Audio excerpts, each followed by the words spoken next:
Well, next I want to talk about Doug Weddle, how what we did, how we lived, and uh, what does he really mean to me? Do you really know him? That's the question. Uh, Güero, me and Güero, we have everything. We've done everything you could possibly think. Like I said, I was a youngster. I was around 12 years old.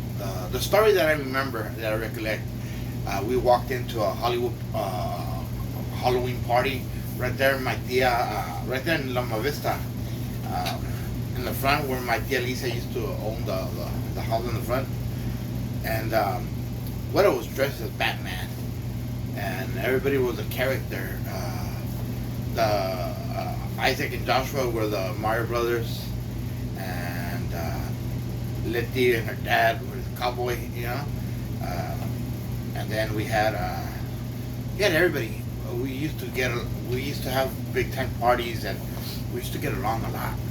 And I guess the story really starts when I left my house, and technically, Güero and Berta adopted me, and they might not see it the way I see it, but I think they adopted me secretly. You know, it's a mystery why they both put up a lot with me. You know, sometimes I could stop and I could think all the pendejadas I done and everything. I don't think a normal tia and a tío will be able to fucking take all that beating, all that, thug life that me and Güero lived. You know, and so after the party, I didn't really have nowhere to live, nah. And Berta talked to Güero, and Güero put the foot down and gave me the rules of the house. And I think he told me not to do that because we did completely the opposite at the beginning. He told me we couldn't smoke, we couldn't drink, we couldn't talk back, we couldn't fight, we couldn't rob, we couldn't bring home girls home. We had to respect Berta. We had to respect the house rules. We couldn't steal. We couldn't just make our own rules and our own stories. We had limits, and we had boundaries, and all that went away the first day that I met him. So I told Güero, all right, where do I sign? You know, I signed, and little did Güero know that everything that we're about to experience and go through our journey through life, and we didn't know what to expect. So I remember Anthony Solis, which is Sandra's baby dad, you know, and Anthony's dad. We started painting the house because my tia le rentó la house in the back, and it was nasty when we got there. There were couches, beds, the walls were nasty. The people that lived there really took advantage of the house. And me and Güero and Anthony, Güero needed a painter, and they hired supposedly Anthony Solis, that he used to work as a painter, que toda la chingada cosa. And Güero came in and brought his little boombox and played the door. So we had a couple days of fucking getting all smoked out and drunk and everything, and we lasted about 3-4 days painting the house. We must have done a good job because Berta usually complains about everything we do, you know. And Güero paid Anthony because Anthony was the painter, but I think I painted more than everybody. Güero did the details, and me and Anthony painted. But half the time we were fucking high as a kite. We were fucked up. We were drunk and everything. Me and Anthony, we used to go steal bikes, and we used to fucking be on the gangster life, you know. He's from Florencia, and I guess Berta and everybody wanted to include him in the family, I guess, you know. And Sandra, like always, being metiche y todo, she said her man knew how to paint, and we hired him. I remember we're gonna tape up the house y toda la cosa and do it all professional y todo. But Widow always had he always counted his pennies and dollars and quarters, you know. So it didn't fit in through our uh, through whatever money we had to waste.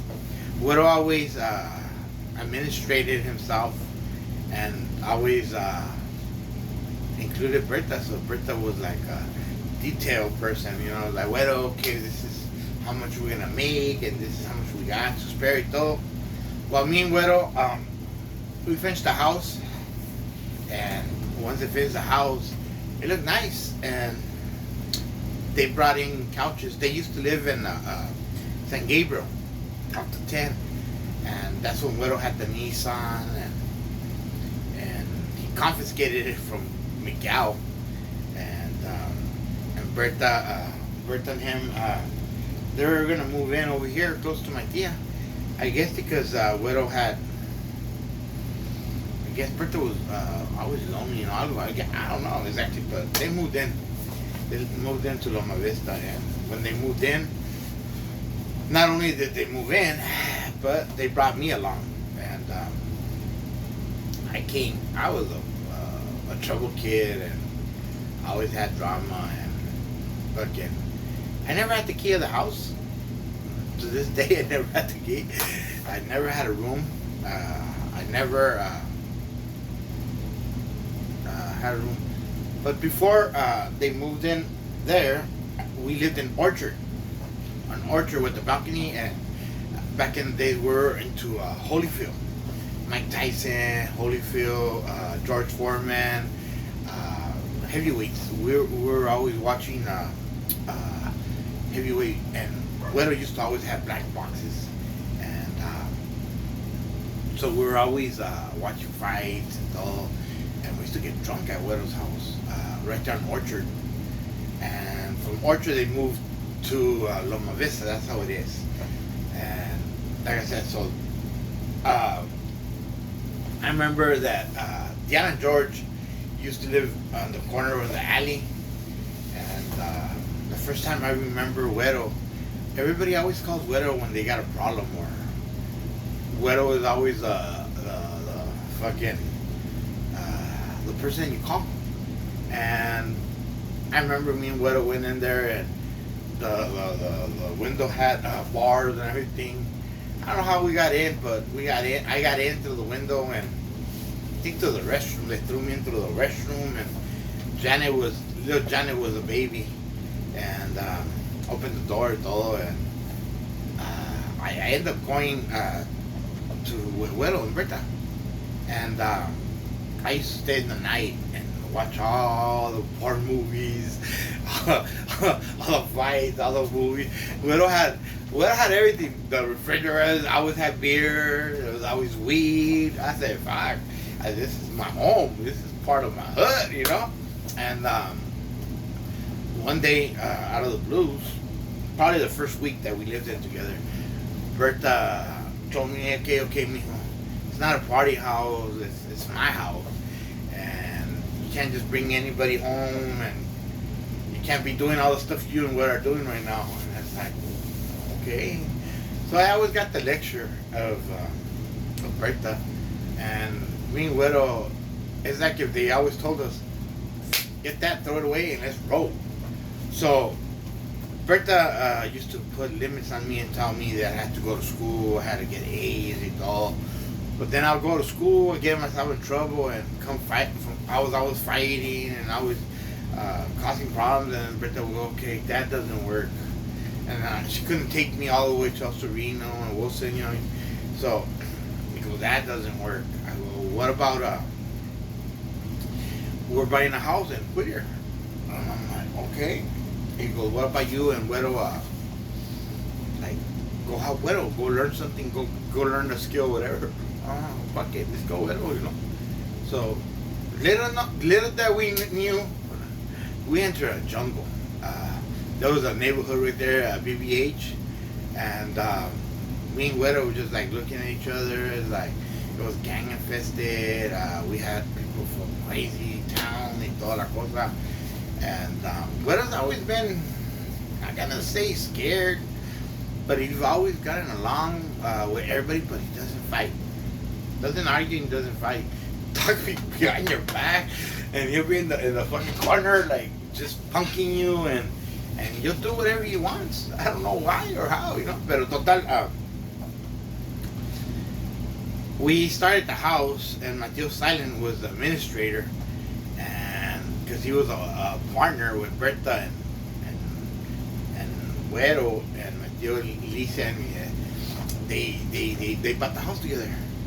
I guess Berta's credit wasn't that good that they needed my Uncle Silent. You know, he had good credit and he had money, and we started building the house, but we started with the garage, and because they were gonna convert the garage into a house, so we hired some Mexican people, and they were taking advantage of Güero.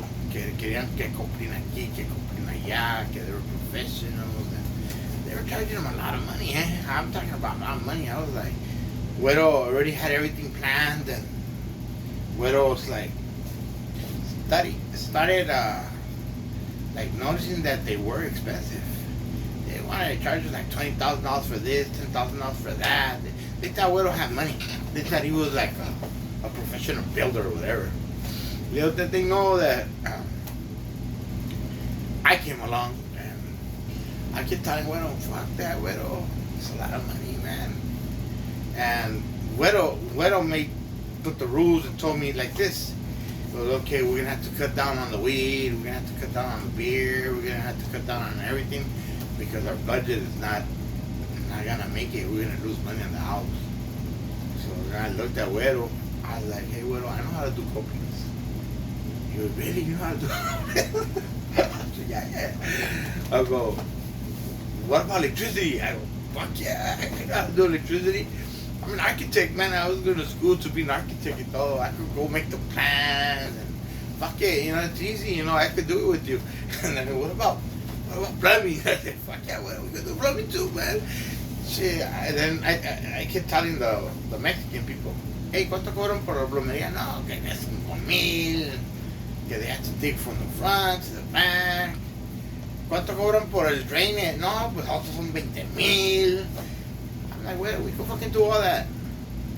And Güero believed in me. I don't know why, but he believed in me. And then we had the gangsters that we hired private security for us. We had a front, and then we had the alley. And those guys were rockheads, toda la cosa, you know. And we needed tools. We'll tell them, hey, you think you could find us this tool? And yeah, I'll get you that tool. We needed a fucking concrete mixer, the barrini, the fucking wheelbarrow. They came with a wheelbarrow. What about some fucking shovels? Yeah, we could get you shovels, and we got shovels. You know, what about this, that? What about paint? Yeah, we could get that. And we practically got everything we needed to start building the house. So I told Güero, we already got the tools, and me and you and Silent, we can fucking do it.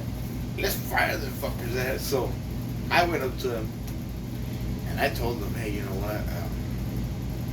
We don't need you guys no more. Everything, you guys are too expensive, and we don't need you guys no more. So put your time card in and get the fuck out. And me and Güero, we said, okay, we can't rank out no more because we got a budget, and now we gotta fucking make it happen.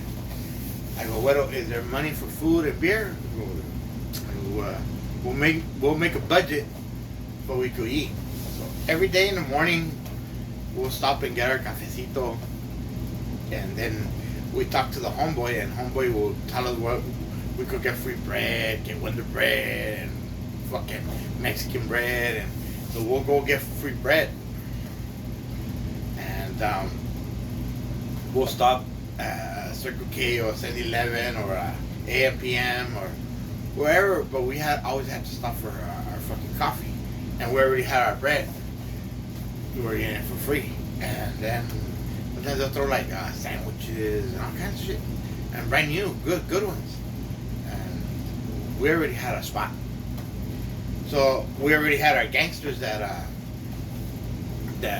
any tool that we needed, they provide with us. You know, they'll give us a 5-finger discount, and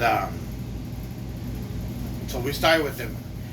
So we started having them live in the garage, and he'll keep all the flies away. He'll keep all the homeboys out. There was a lot of them at night. They used to fucking be crawling with them fuckers, like 20, 30, 40 of them fuckers there. And we didn't have our tools stolen. Our house was like an abandoned house. They'll graffiti it. They'll fucking fuck it up. And after that, no one dared to fucking go in the house or not. So then we fixed the garage, and the vato from BBH, he was like, "Oh man, you guys gonna throw me out, you know?" And Huero goes, "No, you could still stay living there. Now we're gonna start fixing the house in the front." So we started building the front house, and I remember me and Huero. Have you ever seen Bart Simpson, the Simpson show? Huero would go into the house, he'll be bumping his head, hitting his head, and we used to fucking cut holes on the fucking floor because we didn't fit in there, or we were scared. So we'll always fucking we working. We did the plumbing, the electricity. When we're doing the electricity, we fucking almost burned the house down, and we fucking learned right there. You know, we used to go to Home Depot, and our budget was $20 a day. I was like, $20? What? 20 fucking bucks?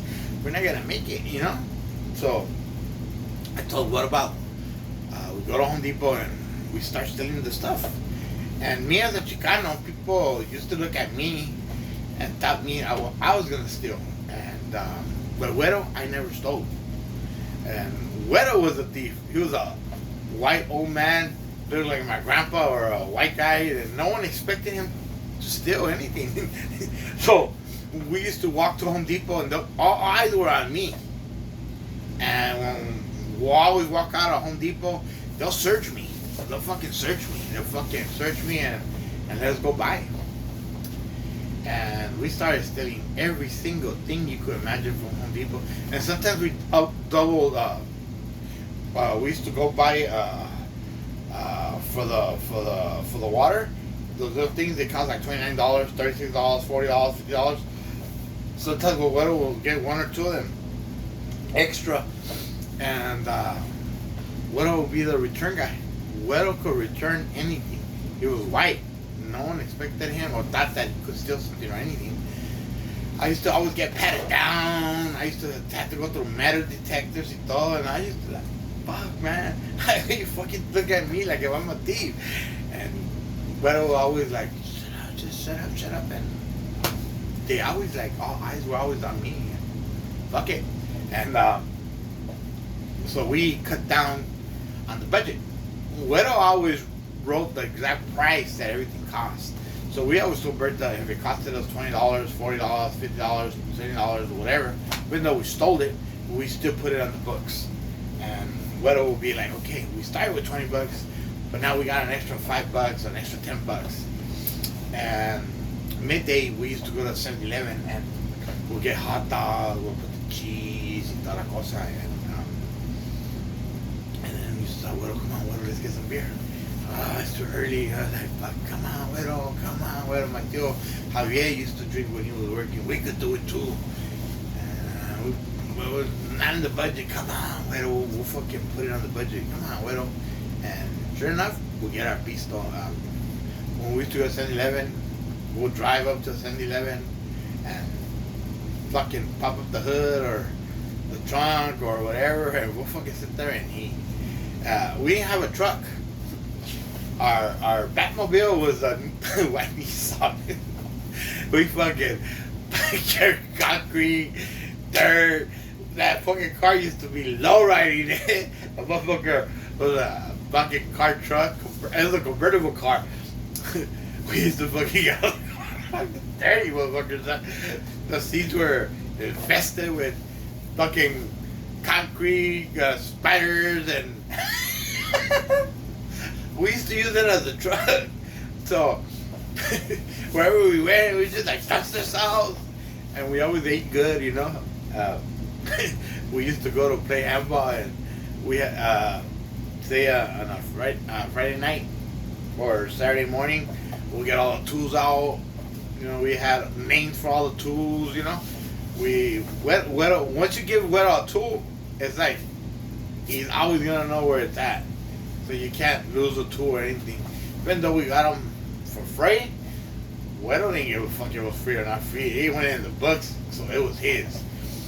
All right. So we used to go play handball, and Huero, we rode that car every fucking day. We used to go to play Wilson, and all the homies, they'd be drinking, breaking bottles, graffitiing the walls, and all. And me and Huero were in the middle of everything. He was always my partner in handball. We had Flecha fucking always banging on me and fucking telling me to shoo away, you know, that I was trouble, you know. I was getting Huero in problems and all, and Ruben también, like shoo, Hortensia, shoo, Aide, shoo, everybody me quería correr. And you go, man, he drinks a lot, he snaps, he's not good, whatever he does, man. And people were always like pointing fingers at me. And Huero never abandoned me, Huero didn't care. He said, well, he's my invite, he's coming with me.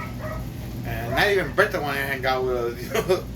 So, every day was a routine, cafecito, pan for free, and then we'll go to 7-Eleven, get some pisto. And after the pisto, we'll continue working, take our lunch break, go get our nachos and burritos or fucking whatever we wanted to eat. We always ate. And then we always stopped at Home Depot. Home Depot was like our fucking MasterCard. And always, when we needed money, we went to Home Depot. And we fucking cashed out on our adventure tools, you know, our 5-finger discounts, and then we'll return them and then get paid, you know, for their own. Sometimes we would walk into Home Depot, put the shit in our pocket while Huero, you know, and they be in the line already to fucking return, and Huero always lose the receipt supposedly, and because he was white, no one expected him they could steal, so I'll give him the part, and he'll return it. And get our fucking money back. And I was like, fuck. Sometimes we used to score like $50, $60. So we're like, well, we got $50 already. We're like on top of the budget.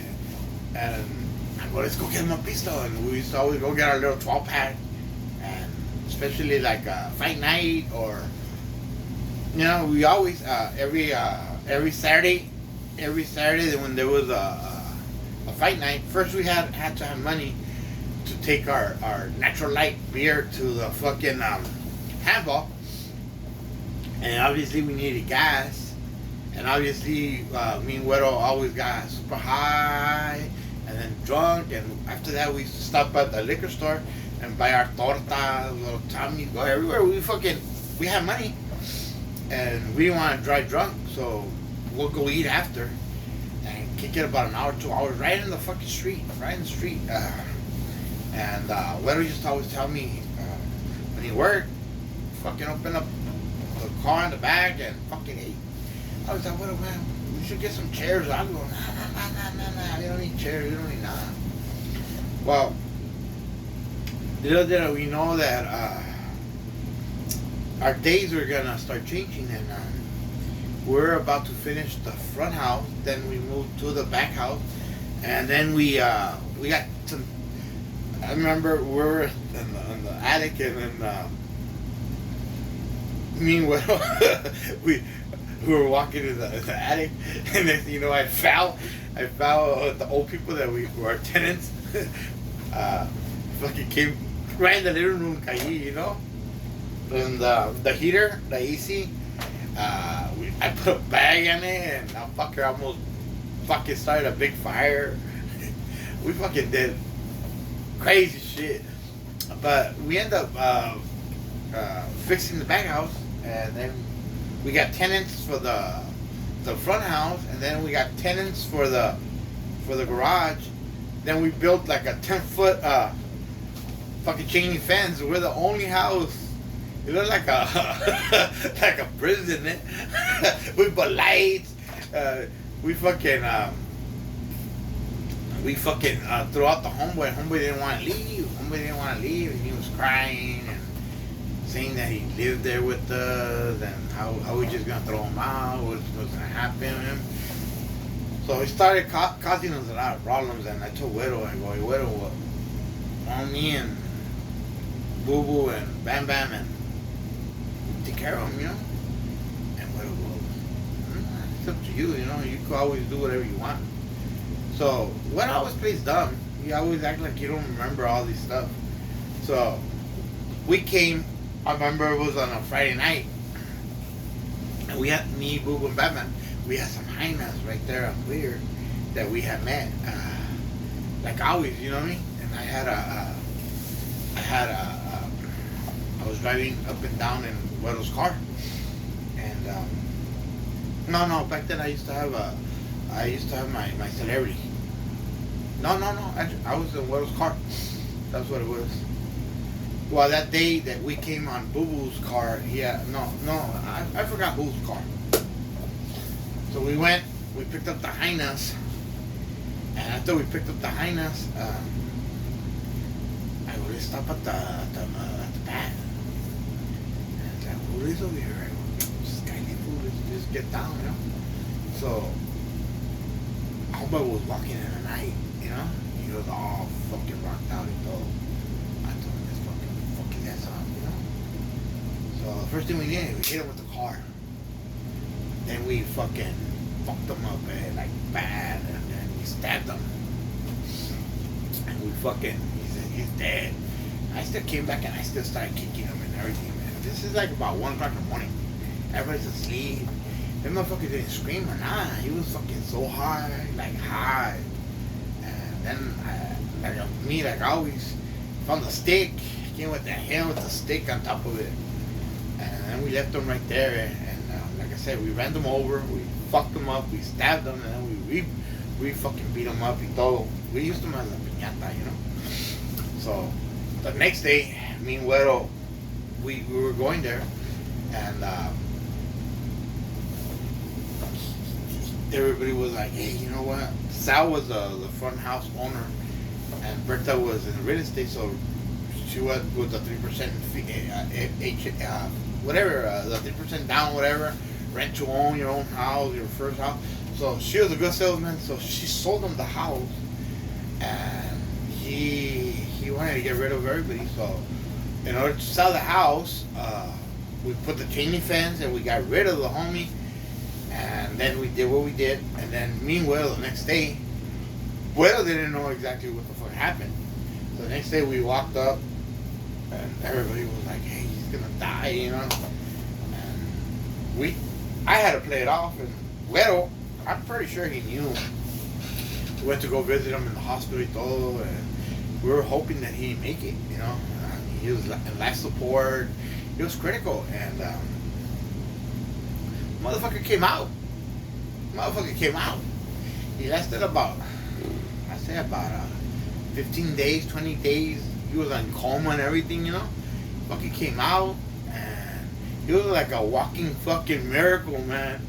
And me and Huero, you know, we were still paying him renta, you know.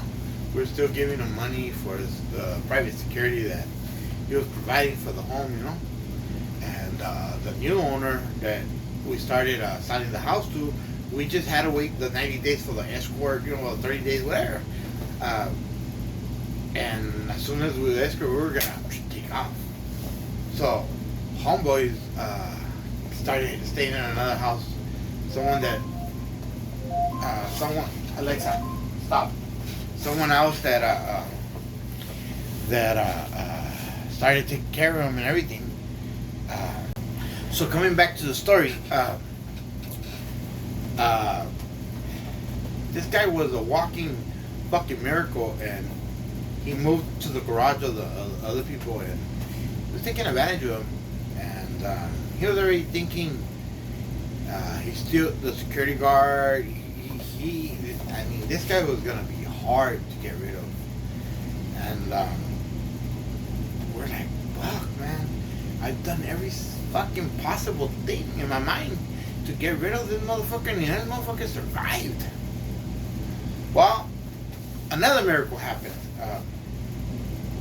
He was there, and the people were getting tired of him and getting tired of all the homies he told. I'm talking about there was a lot of them fuckers there. A lot of them fuckers, not just a little bit, a lot of them fuckers there. And some fucking gangster from another neighborhood rolled up and shot him up. And motherfucker, we were like, please, this time, hopefully you die, you know? And he ended up passing away. And we went to his funeral. We contributed to his coffin y toda la cosa, and he ended up passing away. And then escort closed and turned the keys over, and we moved on. We moved on to our next project, you know. Me and Huero, we started talking about that next time that we buy, well, Berta and Silent and them, they buy another property. Now they're gonna really cut down because we already got all the tools and todo. So we moved on from fucking horror stories, from fucking the Twilight Zone. We moved away, and now Berta and Huero end up buying some apartments on Loma Vista Place. And again, gang infested again. And we got there, and this time we knew what we were gonna do. You know what I mean? We started with the cement, we started with the plumbing, we did the apartments, we did the electricity, we fucking hired certain people to do certain stuff, and me and Huero, we're getting good at our jobs, you know what I mean? Like really good at our jobs, and Berta and Huero decided to give us a helping hand, and for first time in history, all of us, I'm talking about 4 brothers and sisters, which is Danny, Linda, Rachel, and me, and my mom. We were gonna have a home. We were gonna be a real family, you know, and it was like a walking miracle, you know. No one would ever give us that opportunity, that chance. And because Berta and Huero owned the property, at the same time we're the security guards, you know. And I don't know exactly if we pay rent or we didn't pay rent, or I don't know. I really don't know. I don't think that we pay rent, but I don't know exactly. And so yeah, that's where Andrea was born, and that's where Danny made a love of his life. His name Anna, and that's where Midget, Maria, and all these other girls, and Crazy Liz, and everybody. That's where we used to live at. The house was in front of my Letty's house, okay, and the Abelias. Now they knocked apartments, todo.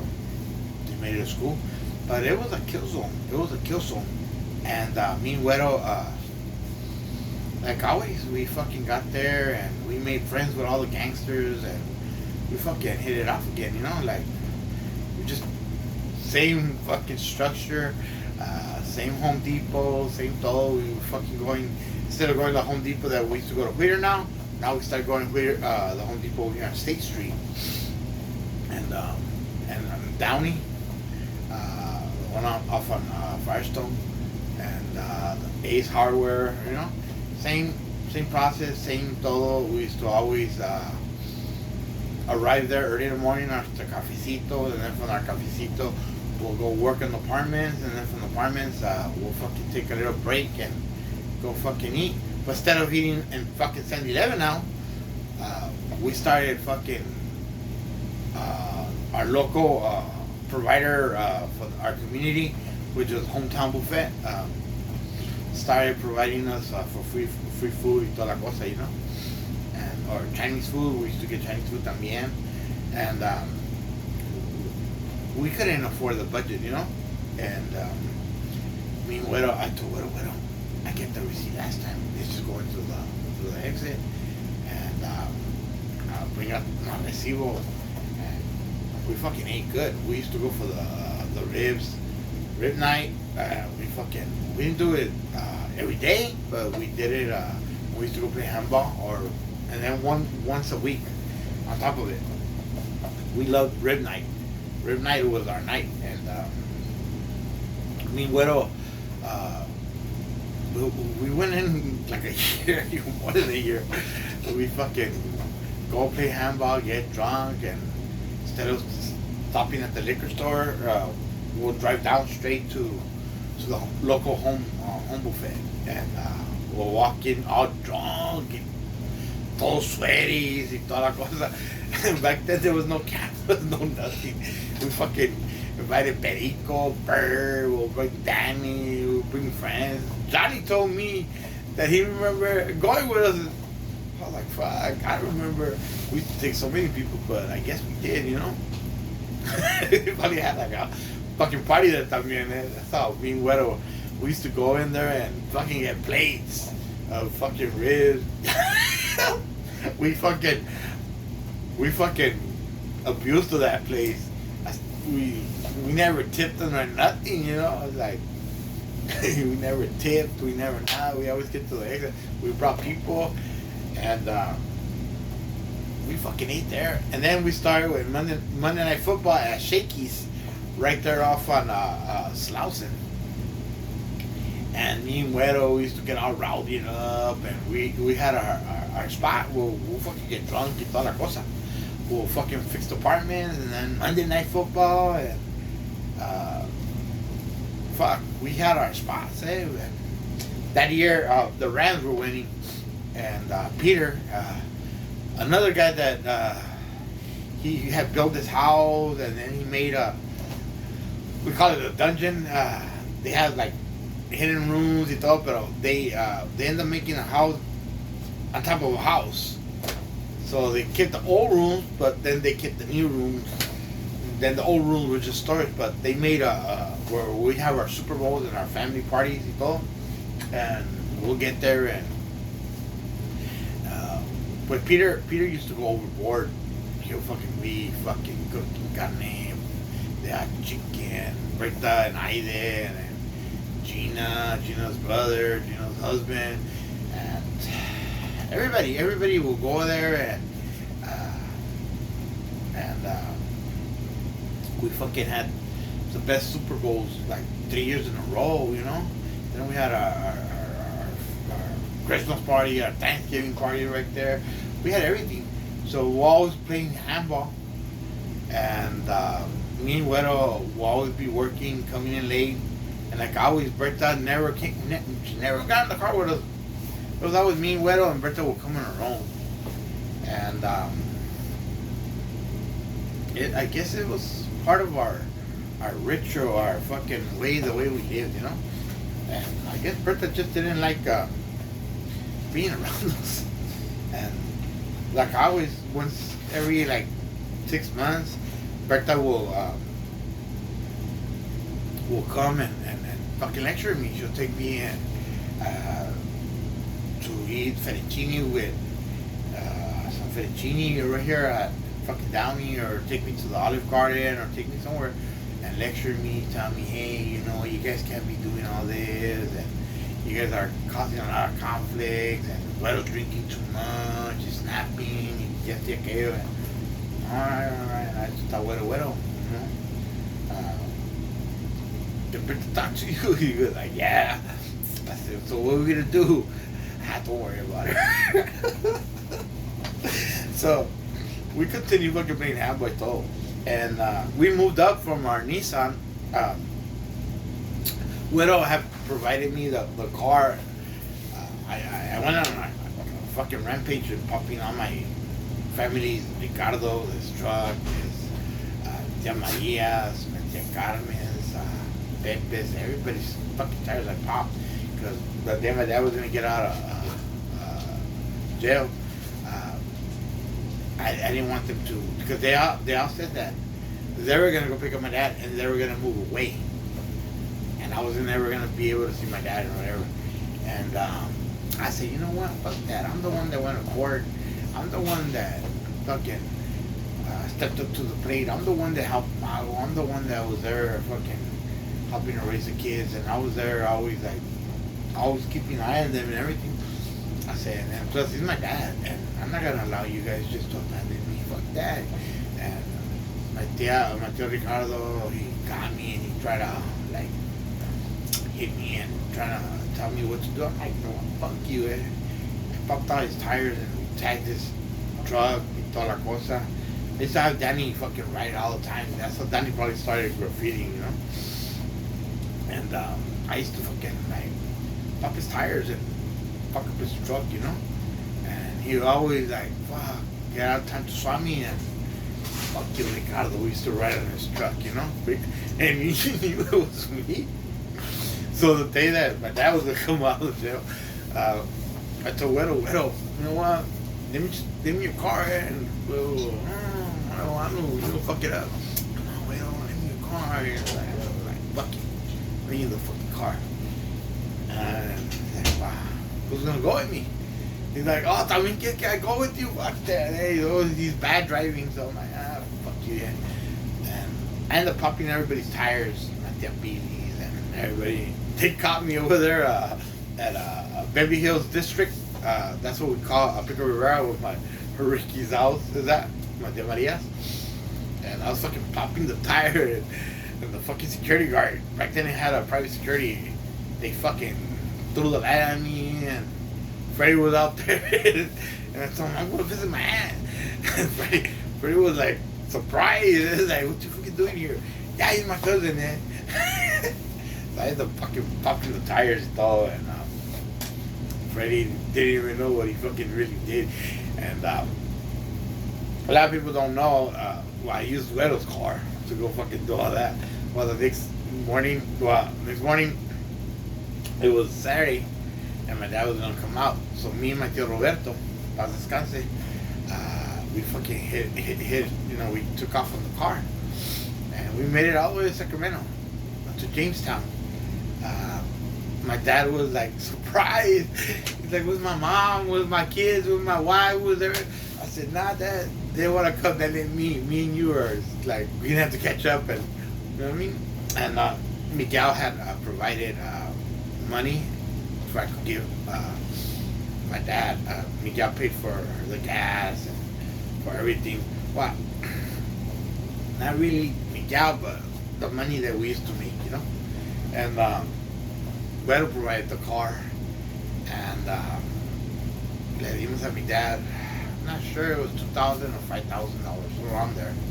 Don't know exactly how much it was, but we told him here, you know, here's the starting money and all. And my dad was like, we stopped. Me, my tío Roberto, my dad, we stopped over to Sacramento, and we bonded, we cried, y todo. And me, during the way, I was in a lot of anger and a lot of frustration. So I didn't have. I used to go take Alex, Georgie, my brothers, Linda, todo. My dad used to be in the campfire, todo, in prison. And I went a couple times, like 3-4 times. And I always went and I visited him and all. So I said, nah, it's only natural that I pick you up. My dad was like, okay. So when I got back to drop him off, they had like a little gathering of his family, todo, and Miguel was there to give him the money, todo. And I told all the family, you know, I brought him for you guys, you know, everybody was fucking mad at me. And I remember my tío Roberto was like, what you do? What you do? I was like, don't worry about it. And I remember when we got back, Huero was like, hey man, I need my car now, you know. And so all right, Huero. And then when dropped off my tío, picked up Huero, and probably the next day we ended up going to the projects, and we're at Angie's house, and we're over there doing like a little barbecue. I don't know what the fuck we were doing, but we were doing something. And I told Huero, hey Huero, name me your car. I'm gonna go to the liquor store. He's like, where you going to the liquor store? I'm gonna go get some beer. You give me your car, yeah or no? We go, yeah, you know, just be careful with it, you know. Our fucking baby, you know, is the one that, our provider, you know. Yeah, well, fuck, so I did donuts. We fucking, we got chased by the Huras, and I was with the clutch, you know, I was fucking going through fucking just the speed bumps and stuff. Next thing you know, we made it back. It took me like an hour, and I got back. We did a beer run. I didn't have no money for the beer, so we went on State Street and we fucking robbed State Street, the liquor store, and we got back. And good beer, you know, and I told him, I got the beer. Fuck, you took long. I go, I got a problem. He goes, I mean, what the fuck did you do now? I'm like, I don't know, I didn't do nothing. Your fucking car se quedó cabrón. I don't know what the fuck's wrong with it. It was bad already, eh? But it was, nah, nothing was wrong. But I don't know. It turns on. Not overheated. And I tell him, he goes, the fucking clutch went, you know? And like I always was like, fuck my clutch, you know? I'm never gonna engine my car. I was like, alright, well, whatever. I don't really care if you gave me a car or no. And it's like I felt bad. I thought he was gonna never talk to me his rest of his life. No. The next day we bought the van, a red van, and we fixed the car, and he actually gave it to me. You know? And I don't know what happened to the car. I really don't know what happened to the car. I think I gave it to Rachel. Or to Danny. I don't know what the fuck happened to the car. But Huero got a van. And he put fucking alfombra and cushions and all. We fucking made his dream van. We used to fucking lay on it. We were peeling, we bound the fucking foam, we foamed up the fucking wall, we detailed that van and fucking cut up and made a window on it, and we put the radio, and I said, alright, so we used to go play handball, and go hometown and eat, and now we had a van, and like the 18, we were the 18 van, and we had 2 seats in the back and 2 in the front, and we fucking, now we used it for like strolling, you know, kicking back and going everywhere. Fuck that van, we did a lot of shit on it. I picked up on a Hyena with that van, and I fucked her in that van. And one day, Will told me, hey, you wanna drive? I was, yeah, I'll drive. And I ended up crashing it right there on the exit of Florence, and fucked it up. And Will was like, what are you doing? We're taking off. Why? That motherfucker's gonna pay me. Well, I was drunk, and I was drunk. I'm like, fuck this, I gotta get a fucking ticket. So I took off. Huero me dijo pendejo. He yelled at me. He fucking, I thought he was never gonna forgive me también, man. He wasn't forgiving me. And after that, me and Huero, we bought another house, the Baldwin Park house, and they end up, I ended up going, helping them and all, but it was a nasty house. The way they had it, it was a nasty. It was old school though, and I ended up starting up my company. But before the company, me and Huero worked for Ironwood. Me and Huero worked for Ironwood. That's the next chapter.